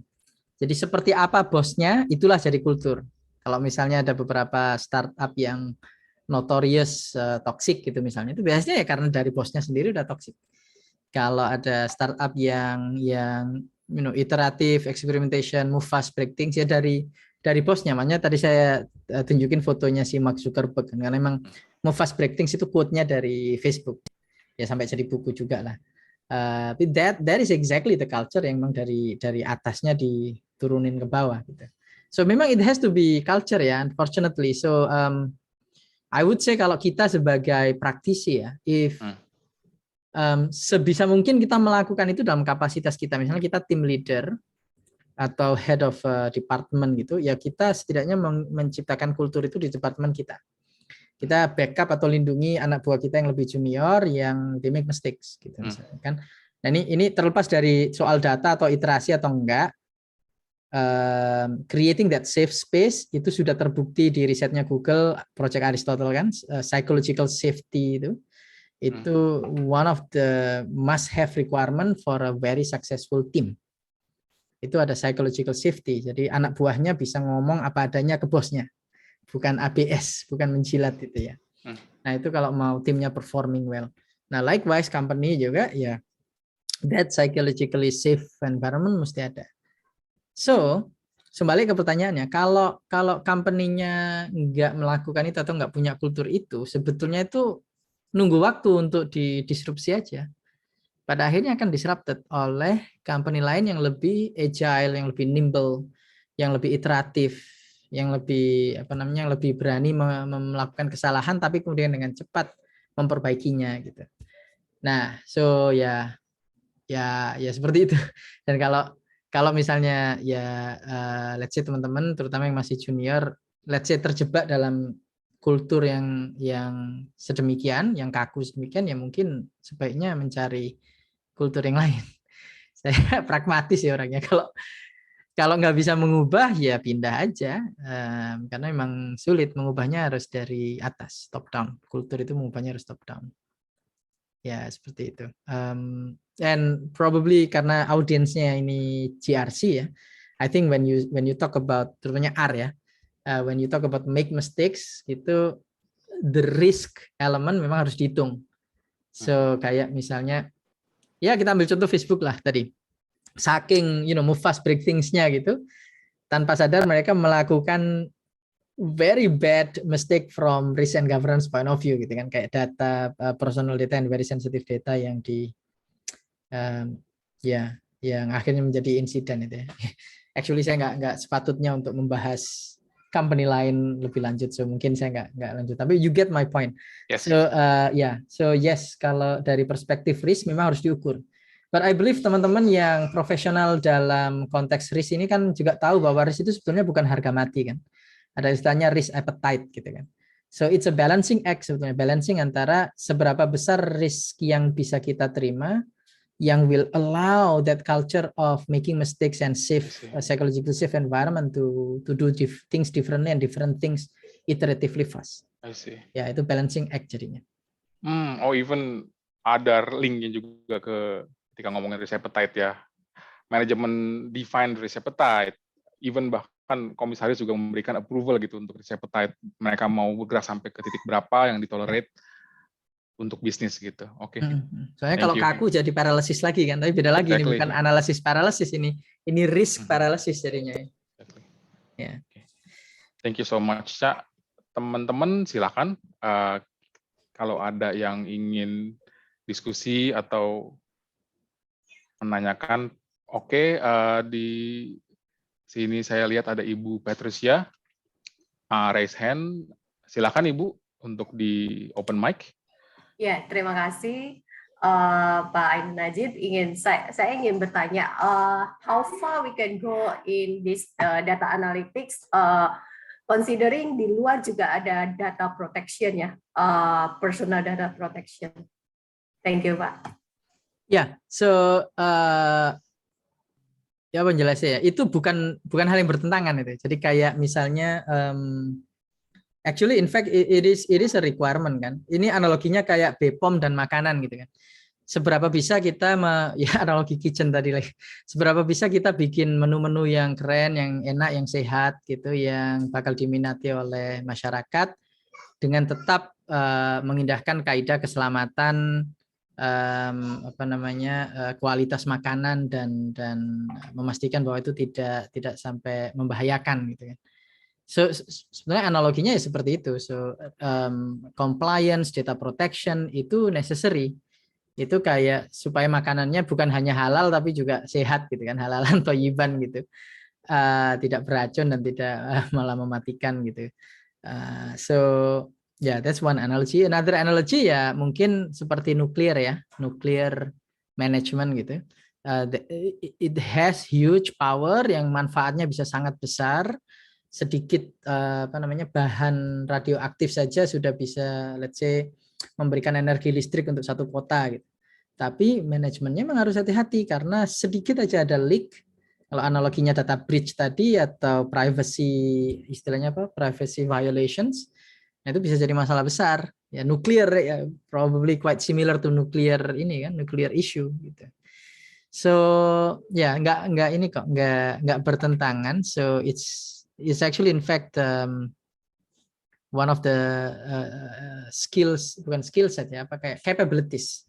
One of capabilities yang harus bisa dilakukan. Misalnya kalau kita bicara teknik data science gitu misalnya ada istilahnya itu privacy preserving data science gitu. Itu sampai ada perusahaannya, ada platformnya gitu yang dia bisa menyediakan layer data science yang can assure you of that protection of no sensitive personal information, no PII ya istilahnya, you cannot identify an individual basically, tapi Anda bisa mendapatkan agregat atau insights yang akan berguna untuk personalization-nya. Nah itu differential privacy istilahnya. Yes, differential privacy istilahnya. Ya, itu it's a hot topic and hot market juga. Beberapa startup di bidang itu, misalnya Libyear itu quite populer, atau ada apa itu namanya lupa aku. Anyway, so that's another area as well. Ya, semoga menjawab Bu Patricia. Maafkan ini saya juga masih belajar di area ini, masih nascent, masih baru. Thank you, Pak. Terima kasih, Bu. Silakan jika ada tambahan lagi dari teman-teman, mumpung masih ada beberapa menit untuk Q&A session. Silakan raise hand.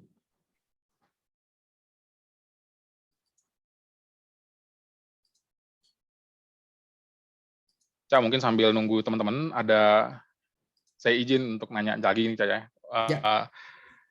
Sebenarnya mungkin ini udah terjawab di tadi poin yang Cak Ainun share. Jadi sebenarnya lebih ke untuk saat ini memang banyak company ingin go to digital transformation, so they would like to have a underlying data yang lebih banyak, yang lebih besar, lebih masif gitu. Sampai akhirnya banyak beberapa juga yang mikir, oke, kita mesti punya nih fungsi ini gitu, let's say data science function gitu in every single company, yang mereka berpikir, oke, ini emang penting untuk saat ini. Tapi yang saya baca juga banyak yang mereka sendiri, mungkin dari teman juga kemarin share, agak bingung how to start. Ada yang mungkin bahkan terkesan cuma pengen, ada aja lah gitu function ini, supaya terlihat keren gitu mungkin ya di company-nya. Nah, the question, what is the best advice for them, Cak Ainun? Maybe how to start. Ya benar Mas Erik, sebenarnya udah secara tidak langsung dibahas tadi, karena pada akhirnya semuanya harus kembali ke why kan. Why? Why gitu. Why? Kenapa mesti bikin data team? Kenapa perlu data team? Like why do we even handle data to begin with? Buat apa? Yes. Gitu. Nah, kalau why-nya itu udah clear, solid, terutama leadership nih ya, big bosses-nya itu knows exactly what they want to do or they want to achieve with data. Nah, dari situ tinggal ditarik mundur tuh. Dan kalau misalnya ini di fase-fase awal memang masuk akal untuk misalnya ngambil atau nge-hire satu data scientist gitu misalnya. Jadi mulainya justru dari data scientist dulu. Karena ketika why-nya clear, si data scientist ini yang akan mencoba nyambungin tuh. Kalau tujuan akhir saya adalah ini, yang diperlukan company ini apa sih sebetulnya? Jadi ditarik mundurlah dia. Karena itu tadi ya, data itu you will always either have too less of data or too much of data. Pasti nggak ideal. So seorang data scientist mesti bisa dalam kondisi seminim apapun itu try to figure out with this objective, saya narik mundurnya gimana, dan mulainya dari yang sederhana-sederhana aja dulu gitu, yang basic-basic dulu gitu. Like say 80% accuracy with linear regression gitu. Linear regression pakai Excel aja beres bisa. Ya kan, you don't need massive, you don't need millions of data points, you just need a couple hundreds or thousands better. Ya kan, kalau linear regression, logistic regression, it's actually already covering I think more than 80% of most commonly used data techniques, data science techniques. Jadi in a way udah cukup itu, pakai Excel aja udah cukup. And actually Excel is the most prominent atau widely used data science tool by the way. Tadi kita bahas tool sebentar itu. Ya harusnya saya jawab Excel aja lah. So mulai dari situ. Nah Setelah clear, terus dicoba, iterate, baru nanti kelihatan tuh pattern-nya. What are the things yang we need to repeat? Yang mesti ada dedicated automation, dedicated pipeline. Mesti ada data collection dan creation-nya itu mulai automated, ada tracking gitu. Bukan manual operations team atau manual input ke Google Sheets atau input ke sistem misalnya. So ya udah tarik mundur dari situ, dari pengalaman itu mulai bikin pipeline. Terus baru data engineering masuk. Terus nanti kalau datanya udah mulai banyak, masif, data warehousing masuk. Ya urutannya begitu. So I would say I agree mulainya dari hire data scientist kalau misalnya ini 1 orang ya. Tapi ya dan mulainya beneran dari 0 gitu misalnya ya. Karena dia yang akan pertama kali translate dari tujuan akhir itu tadi ke apa sih yang diperlukan. Dan dia akan iterasi mencoba dengan hal-hal sederhana dulu. Ya. Cuman I think in most cases we actually never start from zero kan. In most cases some data is there somewhere. Kita udah punya sistem transaction, udah ada ERP-nya, udah ada aplikasinya gitu. Atau udah ada spreadsheet laying down somewhere. Jadi we never really start from zero dan then it's case by case jadinya. Case by case. Ya. Oke. Noted. Thank you so much, Cak Ainun. Ini di partisipan sudah ada yang raise hand. Pak Reza, silakan Pak untuk di open mic.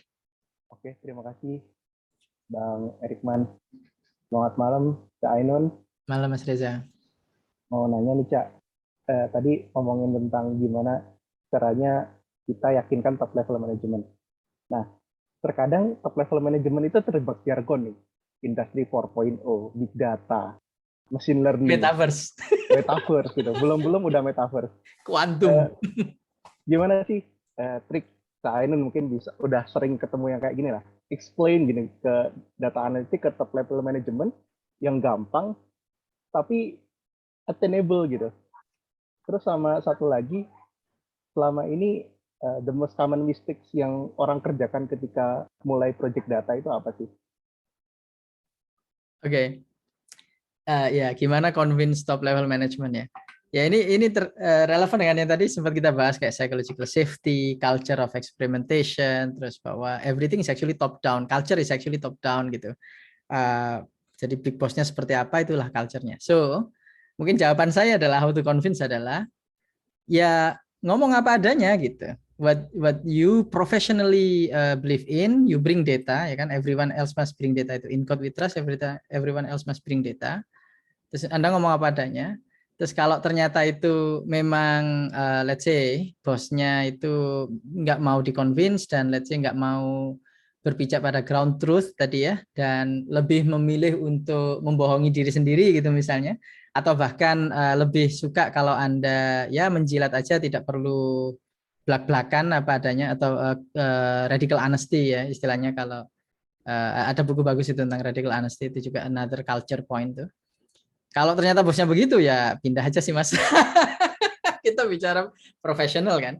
So in this new world, I think in this era itu udah getting makin jelas bahwa company yang culture-nya stagnan seperti itu, jumut begitu ya, tidak terbuka atas perubahan atau tidak mau melihat realita, tidak mau melihat data dan fakta, tidak ada psychological safety yang menang, yang thriving itu yang bisa, yang pandai menjilat ya sebaiknya pindah.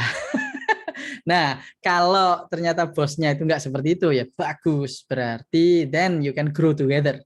He or she as a leader dan Anda as the as the team grow together untuk membangun data driven culture, untuk membangun experimentation culture itu tadi. Pertanyaan yang kedua, apa saja pitfalls ya, kekeliruan atau kesalahan ketika melakukan project data ya. Actually most of the time itu tadi lupa tujuan akhirnya. Saking sibuknya governance itu mesti begini gitu. Akhirnya malah melumpuhkan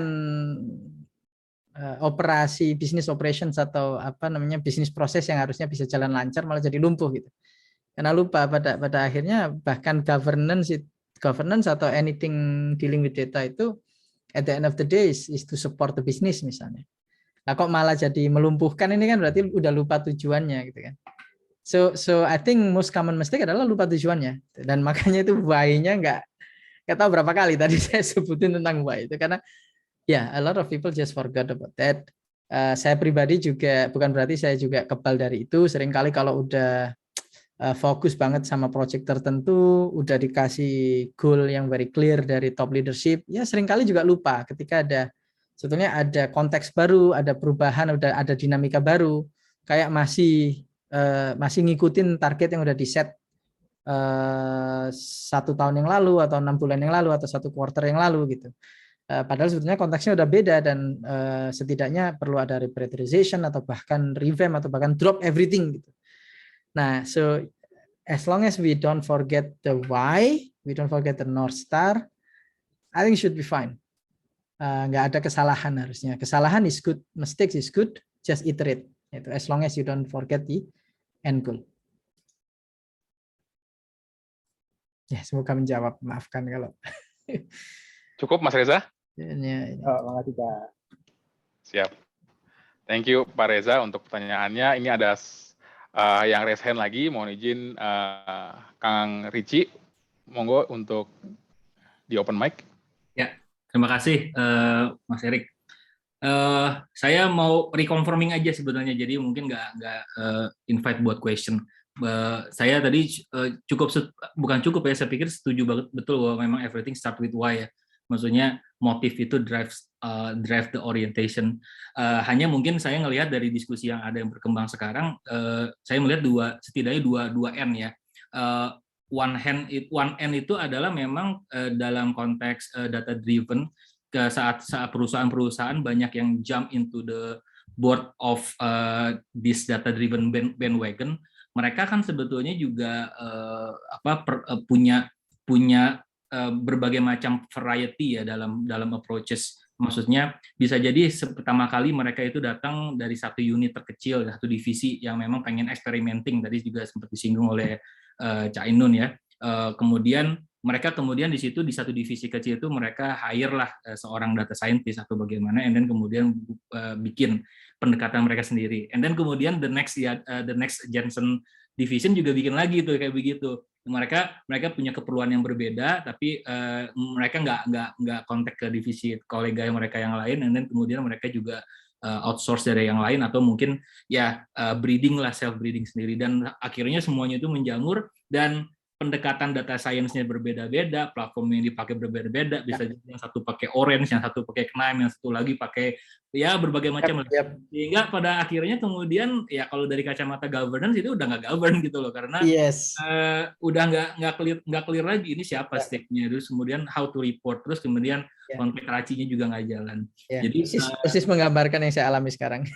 Oh gitu. Nah itu satu N ya, Mas Ainun. N yang lain itu saya pikir yang tadi saya juga ingat dari Cak Ainun juga mengatakan bahwa mulainya bisa jadi dari sisi bahwa semua perusahaan, rata-rata perusahaan itu memang nggak start from zero. Mereka udah punya ERP, OLTP mereka sudah ada berjalan selama ini, sehingga data mereka pun juga mungkin start dari database kalau yang awalnya, dan kemudian kan berkembang jadi warehouse historically ya. Terus kemudian ketika bicara data engineering, mulai orientasinya kan pokoknya apapun data yang ada cemplunginnya di data lake gitu kan ya, silakan ya bermain-main, habis itu bikin marknya sendiri-sendiri gitu. Nah ini juga sama gitu, kalau mulai dari situ juga akhirnya kalau nggak ada yang mengawal, maka proses pipeline-nya juga menghasilkan gigo juga gitu kalau menurut saya. Nah saya ngelihatnya kayaknya dari dua N ini nggak ada yang bisa dipilih, tapi kecuali memang bahwa semuanya itu harus tetap dipantau gitu loh. Ya ini hanya reconfirming aja bahwa tadi ya data life cycle itu tetap harus dikawal gitu, mau pendekatan apapun, dan at the end of the day data governance sendiri wisdomnya adalah dia nggak akan mematikan inovasi, tapi dia tetap harus memantau setidaknya sampai seberapa jauh appetite dari si perusahaan tersebut untuk bisa ngawal segala macam inovasi tadi ya. Itu kayaknya bener nggak sih? Very very very much agreed on spot on juga itu. Mungkin saya menimpalinya begini aja sih. those are good problems to have. Gitu. Spektrum manapun itu antara dua itu, it's good problem karena that means there is appetite to innovate, there is appetite to do data, there is appetite to do better gitu kan. Dan in fact kalau nggak ada problem kayak gitu ya profesional kayak kita nggak punya kerjaan gitu. Jadi guyonan ini di kantor saya juga suka guyon kayak gitu sama bos saya. Tiap kali kita pusing ngelihat, aduh ini problem lah, governance jadi problem lah, challenge lah, data amburadul dan seterusnya gitu, terlalu banyak data atau terlalu sedikit data ya, itu these are good problems gitu. Kalau nggak ada problem kita nggak ada kerjaan itu. Emang begitu. Jadi ya disyukuri aja Mas. Makasih Mas. Oke, thank you Kang Ricci untuk poinnya, udah di highlight tadi ya. Mungkin ini kita sebetulnya sangat udah ketat ya untuk waktunya Bapak Ibu. Cuman mungkin untuk terakhir kita mau respon untuk penanya yang ada di chat box. Di situ ada Pak Arisandi Saputra dan Pak Wahyudi. Monggo kalau ada yang ingin menyampaikan langsung ke Cak Ainun untuk poin pertanyaannya, silahkan.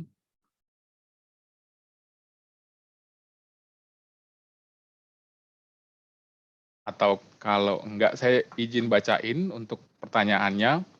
Di sini ada poin dari Pak Arisandri Saputra. Begini chatnya, mau nanya Cak, seperti penjelasan Cak tadi, company kami masih menggunakan data itu dibuat sebagai dashboard. Melihat tren dari sisi analitik masih preskriptif dan analisis masih dilakukan manusia. Kami melihat dari sisi itu mungkin ya timbul potensi fraud. The problem is, kita mau mulai geser ke menggunakan machine learning. Nah, ini pertanyaannya, if there is error, gimana Cak? Apa balik pola ke awal tadi? Ya, ini berarti kan membandingkan antara analytics by human dengan AI. Well, by human juga model implementation-nya, tapi decision making-nya automated by machine kan. So dua hal itu esensinya sama kan, proses end-to-end-nya sama, data processing-nya sama, the loop juga sama, iterative experimentation culture-nya sama. The only difference adalah is it automated or is it by human, yang the actual decision making, yang the actual that's the only difference kan. Berarti pertanyaannya sekarang, kalau selama ini manual oleh human, the actual decision making itu masih jalan, dan ini biasanya oleh operations team kan. Misalnya operations team-nya dikasih model atau dikasih, ibaratnya gini deh, contoh misalnya credit approval gitu. Kan dari zaman dulu sampai sekarang kan manual, tapi yang berwenang ngasih approval kredit itu kan dia megang model kan. Dia mungkin pakai berupa software atau mungkin Excel makro gitu kan, ada gitu inputnya apa aja, nanti dia modelnya akan ngasih tahu oke, risknya sekian, range-nya sekian, terus ya udah tinggal diputuskan mau kasih atau enggak, itu manual gitu. Tapi kan bisa jadi kemudian automated ya, kemudian karena saking automatednya jadi masalah juga sekarang pinjol ya. I'm actually using a very bad example, tapi sayangnya di dunia data science itu lending is a very common example to make ya. So itu bedanya cuma itu, manual oleh manusia, final decision-nya atau automated. Nah, so when we talk about automating something yang biasanya manual menjadi diotomasi oleh mesin, pertimbangannya nggak hanya dari soal efisiensi, tapi juga how much of risk do you introduce by automating the wrong thing? Itu kan resikonya di situ. So if your automation will be wrong gitu kan, karena di dunia data science itu nggak pernah ada 100% accuracy. There's pasti component of false negative, there's component of false positive. There is precision, there is recall. Itu pasti. Nah, tinggal appetite-nya. Balik lagi kayak risk appetite tadi. Appetite-nya seperti apa? Kayak misalnya kalau alat tes misalnya, alat tes COVID, appetite-nya kita mendingan false positive. Jadi kita mengira seseorang itu positif tapi ternyata negatif, atau mendingan false negatif. Kita mengira seseorang itu negatif padahal positif. Dan sudah terjadi di Indonesia waktu itu yang kontroversial, Genus dipakai di kereta api. Padahal false negatifnya besar. Alhasil banyak orang masuk kereta sebetulnya positif tapi Genus mendeteksi negatif. Wassalam, menyebar. Nah, dalam konteks itu harusnya appetite-nya lebih prefer false positive ketimbang false negative itu misalnya kan. So anyway, so when you are trying to automate, itu perhatikan itu juga karena you may be automating the wrong thing. Ini saya jadi jadi ingat omongannya Elon Musk tuh. Elon Musk bilang the most common or the biggest mistake a brilliant engineer usually make adalah they are optimizing for things that shouldn't even exist. Jadi kayak, oh keren, hebat, engineer-nya luar biasa, dia bisa bikin automation yang sempurna, dia bisa bikin optimization yang keren, akurat, dan sebagainya gitu. Tapi that very process shouldn't even exist. So itu lucu sih, tapi it's just again coming back to this whole why thing juga. So anyway, jadi sorry nih Mas Arisandi jadi agak panjang lebar, tapi the point I think when you are trying to move on from dashboard manual oleh human ke automated by machine learning, itu you need to make sure that you are automating the right things and you still have to continue monitor it and assess it gitu and improve it juga. Mungkin gitu jawabannya. Wow, oke. Thank you. Semoga menjawab Pak Arisandi. Mungkin ini ada penanya, mohon maaf Bapak Ibu, ini mungkin jadi yang terakhir di sesi Q&A. Pak Dhani Kurniawan sudah raise hand. Silakan Pak Dhani untuk open mic. Iya, terima kasih. Selamat malam Cak Nun. Ya tadi menarik sekali, tadi banyak sekali Cak Nun menyebutkan experimentation culture ya. Ini sebetulnya saya melanjutkan pertanyaan sebelumnya tadi dari Patris ya, menarik sekali. Jadi tadi ada experimentation culture, tapi di sisi lain juga kita sekarang itu kenal ada prinsip seperti purpose limitation di GDPR, Yes. ya kan? Yep. Yang dimana itu membatasi penggunaan data sesuai tujuan yang eksplisit gitu. Nah, experimentation culture ini nanti bisa jadi mencoba-coba data untuk tujuan yang let's say belum pernah terfikir sebelumnya. Dan kalau sudah seperti itu sudah pasti karena belum pernah terfikir ya juga pasti belum pernah dituangkan juga di consent form lah misalkan pada saat mengkolek data gitu. Nah, ini bagaimana sih pengalaman Cak Nun gitu ya untuk bisa overcome kondisi kayak gini gitu agar experimentation kita itu tidak melanggar prinsip purpose limitation tadi. Begitu Cak Nun. Ya. Terima kasih. Ini saya senang sekali ditanya begini karena akhirnya saya bisa menjawab saya nggak tahu Pak. Soalnya kan ya kalau ajarannya itu kan menjawab saya tidak tahu itu seperempat dari ilmu gitu katanya Imam Malik, dan ya memang kalau kita nggak di push sampai bisa bilang saya nggak tahu ya berarti kita sebetulnya sok tahu. Nah ini titik di mana saya dengan confident akan menyatakan saya nggak tahu Pak.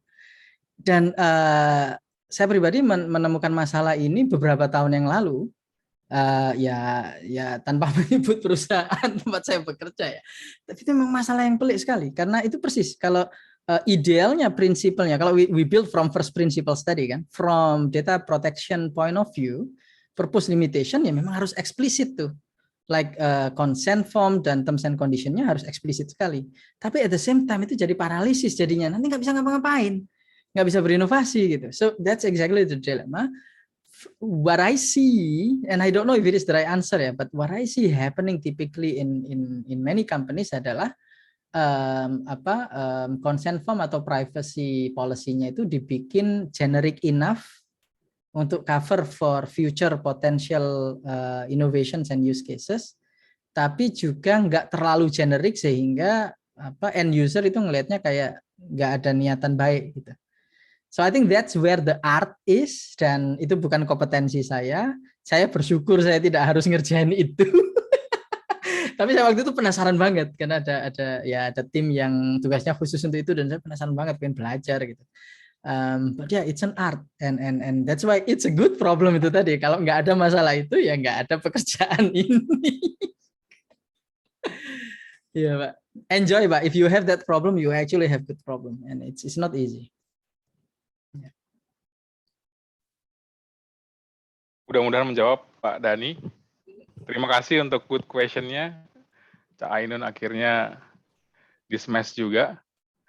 Nah, ini Iya. mungkin terakhir lah, ada dari Pak Wahyudi. Cak Ainun izin mungkin Oke, kita oke. baca. Saya izin bacakan. Selamat malam Cak Ainun. Sangat menarik membicarakan data science dan data analytics di era big data driven saat ini. Berbicara soal data privacy, saya teringat akan teknologi blockchain. Pertanyaannya, apakah teknologi blockchain ini dapat menjawab kebutuhan data privacy pada data science ke depan? Mohon maaf sedikit out of topic, kira-kira bagaimana praktik data analitik pada blockchain? Itu pertanyaan beliau. Silakan, Cak. Ya, ya ini menarik dan ya ini sekali lagi satu hal lagi yang saya bisa bilang saya nggak tahu atau belum tahu. Very fascinating. Secara teknologi memang sepertinya kalau tujuannya, kalau why-nya adalah protecting privacy, protecting anonymity in this case ya specifically, mungkin blockchain is very promising in that sort. Tapi at the same time juga it is struggling to actually do basic use cases gitu. Like actually doing transaction misalnya. Karena ya gimana Anda bisa melakukan transaksi kalau identitasnya nggak jelas gitu kan. Tapi itu kayak konflik gitu. It's like fundamentally conflicting two objectives gitu. Anda mau privacy, Anda mau anonim, tapi at the same time Anda juga mau transaction-nya trusted dan successful gitu. Saya pribadi masih belum bisa reconcile itu in principle, dan saya juga ngelihat saya pernah nanya pertanyaan ini dan belum terjawab ke teman-teman yang praktisi blockchain, praktisi Web3, praktisi istilahnya apa kripto gitu. Saya nanya gini, saya ini excited banget nih dengan teknologi blockchain. Pertanyaan saya adalah gimana caranya dalam konteks dunia blockchain atau yang istilah mereka on-chain itu, kita bisa nyambungin ke real life gitu. Jadi waktu itu saya ngasih use case-nya adalah untuk ide kawal sosial, yang sekarang kemudian pivotnya jadi kawalmasadepan.com untuk anak yatim dampak pandemi. So awalnya sebelum kawalmasadepan.com itu bayangan saya kawal sosial menggunakan blockchain, udah ada dokumennya, kita bikin brainstorming gitu. Tapi kepotongnya di situ. Gimana saya bisa memastikan bahwa sumbangan ini beneran nyampe misalnya. Di sumbangannya tercetat nih on chain. Transfernya pakai smart contract, pakai DAO. Decentralized apa ya organization. So semuanya misalnya udah clear tuh, on chain jelas. Di on chain terlihat jelas bahwa donatur X menyumbangkan kepada beneficiary Y gitu. Tapi in real life, how do we know that Y is actually receiving that? Terus bukannya malah ditilep in real life sama orang lain. Like how do we connect on chain dengan real life? Gak ada yang bisa jawab sampai sekarang, belum ada jawabannya. Karena itu tadi fundamentally conflicting dengan prinsip privacy atau anonymity yang blockchain juga guarantee gitu. Sementara saya perlu tahu clearly ada orang beneran nerima dan beneran terjadi itu in real life. Nggak bisa, nggak nyambung. So sampai sekarang masih belum terjawab dan saya nggak tahu. Ya. Wow, oke. Nice. Terima kasih, Cak. Mudah-mudahan menjawab Pak Wahyudi. Oke, mohon maaf Bapak Ibu, kita mungkin izin tutup untuk Q&A session-nya pada malam hari ini. Terima kasih banyak untuk pertanyaan-pertanyaan yang sudah masuk. Mungkin Cak, sebelum kita move to the next section, terakhir mungkin dari Cak Ainun, ada nggak yang mau disampaikan ke teman-teman member dari ISAKA Indonesia Chapter gitu ya? Mungkin Cak udah pelajari sedikit banyak profil dari teman-teman, dan kalau misalkan dari teman-teman ada yang mau message atau japri, Cak Ainun bisa kemana? Monggo Cak, bisa diinformasikan. Ya mungkin again terima kasih atas kesempatan malam ini bisa ketemu teman-teman profesional di ISAKA gitu. Saya mohon maaf baru kenal dengan ISAKA dan saya juga sudah bilang ke teman-teman panitia kalau wah ini kayaknya saya mesti join ISAKA juga nih, tapi mungkin yang chapter Singapura gitu. Soalnya ya ini saya lagi belajar di dalam konteks GRC terkait data governance itu sendiri. It's not easy, terus belum lagi bicara risk, belum lagi bicara value versus risk gitu. Is governance approach, data governance approach itu always risk oriented, ataukah there is a value actually? Can we sell it as a valuable and business impacting thing gitu? Kan jadi positif gitu kan? Kalau risk terus itu kan kayaknya ngerem, nakut-nakutin terus ngerem gitu kan? Nah, so ini yang saya pengen pelajari. So mudah-mudahan silaturahim kita berlanjut dan saya percaya saya relatif junior dibanding yang Bapak Ibu yang hadir di sini, jadi saya mohon ilmunya ke depannya. Wow, oke. Thank you. Dari saya juga pribadi dan mewakili teman-teman dari tim ISAKA Indonesia Chapter, mengucapkan terima kasih untuk sudah berbagi insight bersama kami. Juga untuk para audiens, terima kasih juga sudah join di session malam ini dan membuat suasana diskusi jadi lebih hidup. Mungkin next saya izin kembalikan ke Pak Oki sebagai hostnya. Silakan Pak Oki di take over. Oke. Terima kasih Pak Ainun dan Pak Erikman. Semoga insight yang diberikan bisa membawa manfaat untuk kita semua. Selanjutnya kita akan masuk ke sesi quizzes, di mana kita akan sedikit refreshing setelah mendapatkan ilmu dari Pak Ainun. Mungkin untuk tim dari ISAKA bisa untuk menampilkan dari quizesnya. Oke. Bapak Ibu silakan untuk join di joinmyquizzes.com/pro dari ISAKA dengan join code 892936. Untuk link bisa diakses pada kolom chat dari Zoom ini. Untuk hadiahnya itu akan ada 3 pemenang. Yang pertama yaitu power bank dari ISAKA, kedua FOP charger, dan yang ketiga adalah t-shirt eksklusif dari ISAKA Indonesia Chapter. Mungkin dari Pak Erikman bisa join, atau dari teman-teman dari rekan-rekan BOD ISAKA. Yang dari peran aksi gitu ya? Oke. Aku lapor dulu ya ke Pak Arif sama Pak Doni ya.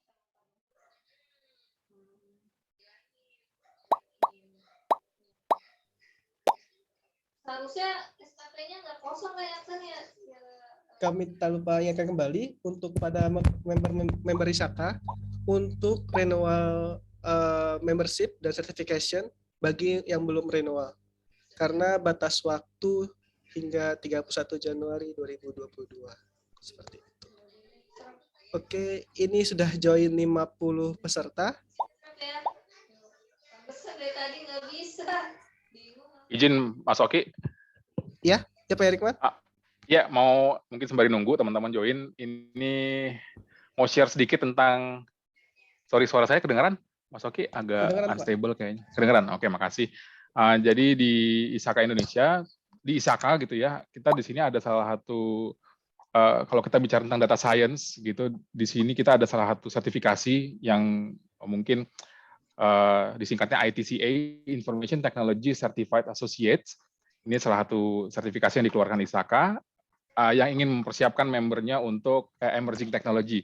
Di dalamnya itu ada di split 5 skill set atau domain yang berbeda-beda gitu ya di level fundamental.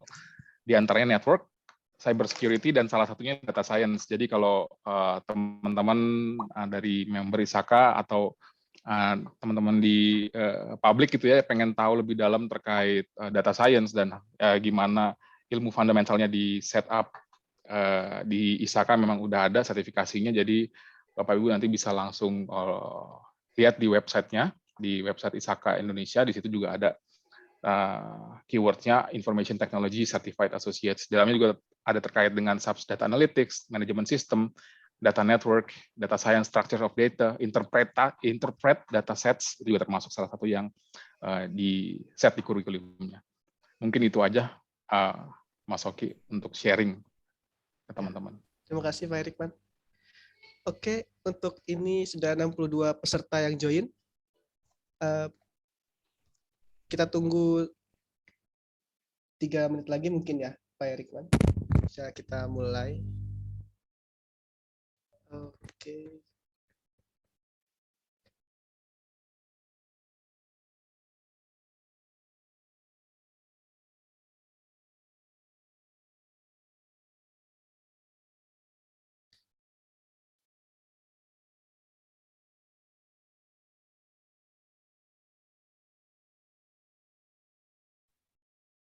Oke, sepertinya bisa kita mulai. Baik, tim Saka, kita mulai aja. 3, 2, 1.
Oke.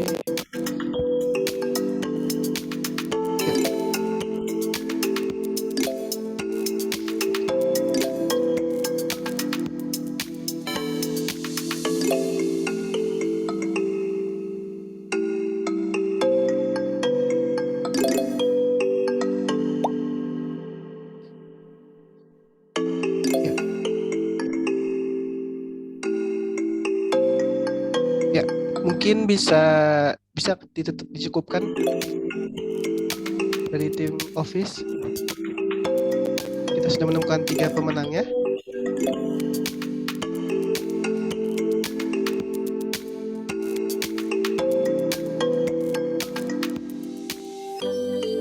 Ya, selamat kepada Pak Sukma Indar sebagai juara pertama, yang kedua Pak Sunarman, dan yang ketiga Pak Rizky Kuncoro Hadi.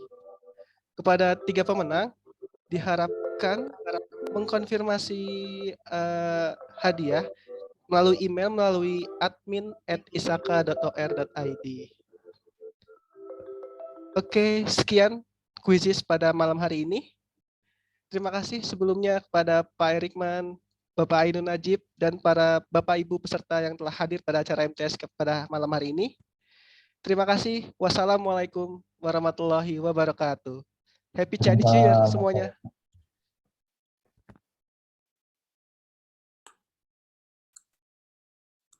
Terima kasih Cak Ainun.